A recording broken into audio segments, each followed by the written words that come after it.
Assalamu alaikum kids, Dr. Laura here. I'm a pediatrician, that's a doctor for kids. I have a question for you. Are your parents always nagging you about going to bed every night? I mean, what's the big deal about sleep anyways? It's so boring, right? You can't play or read a book or do anything. You just lie there for hours and hours. So, do we really need sleep? Well, it turns out sleep is actually really important.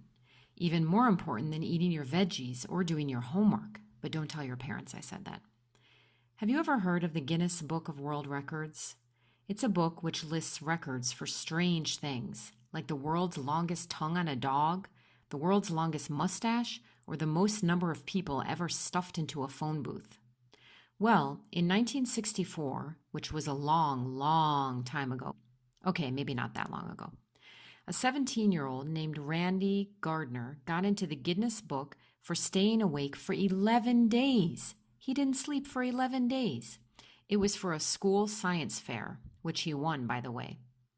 The Guinness Book of World Records has since done away with the category of going without sleep because it was so dangerous to the people who tried to break the record. But listen, kids, you don't have to stay up for 11 days in order for it to be dangerous. In fact, going to bed just 1 or 2 hours later than you should can really mess up your body and your brain.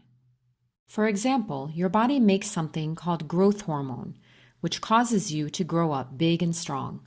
When you don't get enough sleep, though, your body doesn't make growth hormone. Not getting enough sleep can also make you fat because you will feel more hungry the next day. After a poor night's sleep, you will also be more likely to crave sweet foods. Have you ever had the flu? Not fun, right? Well, not getting enough sleep can weaken your immune system, the part of your body that fights off bad germs which make you sick.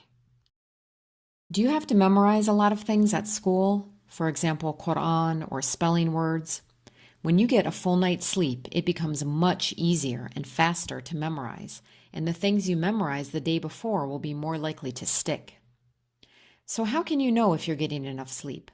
Well, if your parents have to drag you out of bed in the morning, or if you sometimes feel like you could fall asleep in class, you probably aren't getting enough sleep at night. Now I'm going to give you 7 tips for helping you get enough sleep. First of all, going to bed at the same time every night and waking up the same time each morning is really important, even on the weekends. Tip number 2, try not to use iPads or mobile phones near your bedtime, as the light from these gadgets make it harder for you to fall asleep. Tip number 3, don't drink a lot of water before bedtime, because then you may have to get up in the night to use the bathroom. Tip number 4, don't eat or drink anything with caffeine, especially late in the day, as these keep you awake. Tip number 5, get outside in the sun every day for at least 30 minutes. Tip number 6, keep your bedroom on the slightly cool side. This will help you to fall asleep.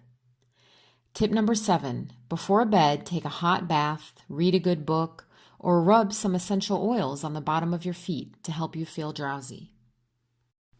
So kids, unless you're a dolphin who can actually let half his brain snooze while the other stays awake, we all need a full night's sleep every night. Sweet dreams, kids!